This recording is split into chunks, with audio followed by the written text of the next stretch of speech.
পাশে সরালে ভালো। কেউ কয় ঘেংটি সাপ কামড়ানোর মধ্যে মানুষই আছে। তাই বেশি নেই ওটার মানুষ কি যাবে চলাই এটার মতো ভাই ওই এটার মতোই হ্যাঁ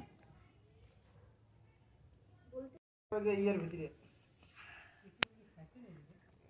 ইন্দুর খাইছে ইন্দুর খাইছে। এত বড় হামি দাঁত তো বোঝা যায় না না দাঁত যে দাদা আছে ছোট ছোট না বোঝা যায় তার ভেতরে থাকলে একটু তো চিনচিন চিনচিন করে ব্যথা করবে। হ্যাঁ না ব্যথা করবে না ওই জিবাটা ওই তাহলে রক্ত জিবাটা দিয়ে কিছুই করে না জিবাটা দিয়ে কত ফাঁকা হাতের ভিতরে একটা কিছু ঢুকলে ওইটা জিবাটা কি ফাঁকা খোঁচা লাগে এমন ওই কাটার খোঁচা লাগলে যেটা হয় সেন মনে করো বেলের লেগে কাটা দেখ জিবাটা দেখ কাটা যদি থাকে ইনফেকশন হবে না। জিবাটা দেখ কেমন না কিছুই হবে না হ্যাঁ না আমার ছোটের মধ্যে 5 বছর থেকে দাঁত আছে সাথে এই শালার কি